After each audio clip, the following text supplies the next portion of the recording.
un seul pays. Le projet de la Renaissance nationale que le mouvement pour la Renaissance du Cameroun porte met la jeunesse au centre de ses préoccupations.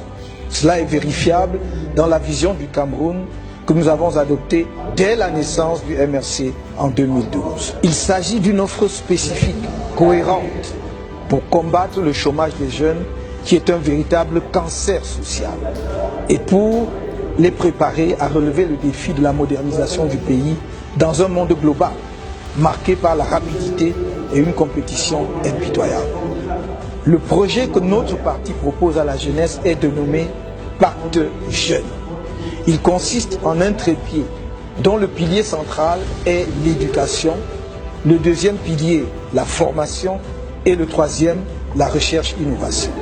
Sur le pilier éducatif, je n'ai cessé de dire depuis plusieurs années que notre système éducatif doit faire l'objet d'un changement radical par la mise en place d'un nouveau modèle.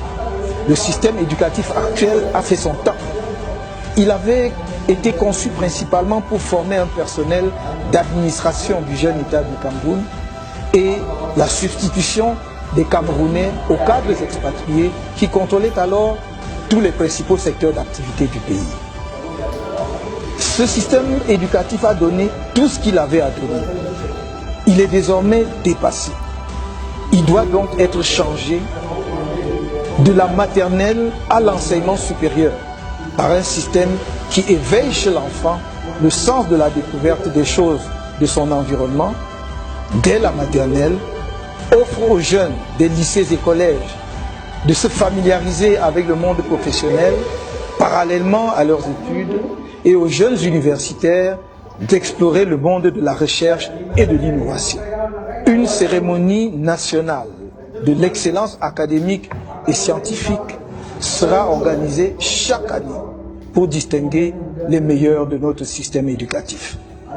Le pilier formation entend offrir à tout jeune, diplômé et non diplômé, une chance d'avoir un métier qui lui assure un emploi décent grâce à des formations sur mesure dans des centres de formation professionnelle et des centres des métiers.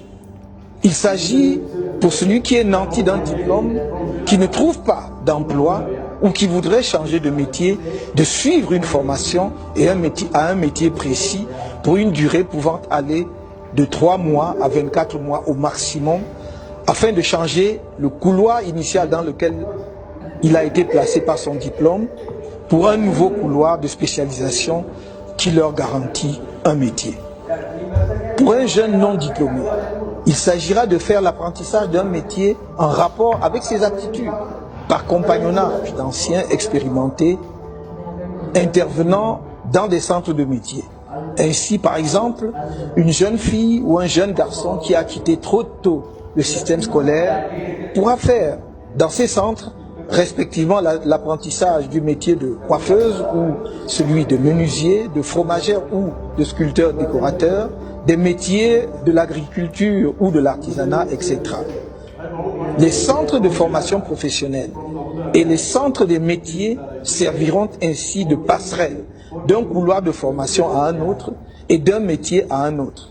Des prix des meilleurs apprentis seront décernés annuellement.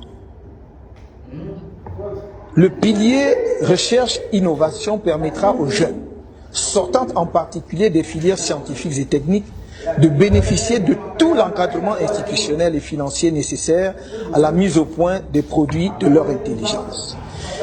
Ils trouveront auprès des pouvoirs publics l'écoute, l'encadrement et l'accompagnement dont ils auront besoin pour la mise au point des prototypes de leurs inventions et la facilitation de la mise en relation avec le monde industriel et le milieu des affaires.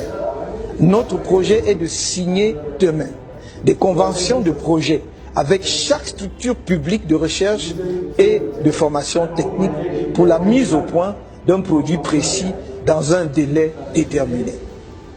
Ne recevront le soutien des financements publics que celles des structures qui auront atteint les objectifs conventionnels.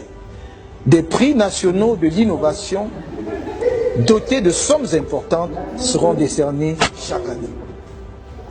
Pour les métiers artistiques, des structures appropriées telles que les écoles de musique et de danse seront mises en place, au moins dans le cadre des complexes artistiques qui seront établis au niveau de chaque chef-lieu de région, l'ensemble devant être couronné par une Académie nationale des arts. L'État ne pouvant à lui seul résoudre les problèmes d'employabilité, il faut compter sur l'émergence d'une nouvelle classe entrepreneuriale qui servira de locomotive pour la création d'emplois dans divers secteurs. Nous avons un idéal devant nous, le panafricanisme. Mais j'ai à cet égard une approche pragmatique pour sa réalisation. Sans attendre sa mise en œuvre au niveau continental, ce qui peut prendre un certain temps encore, je vous invite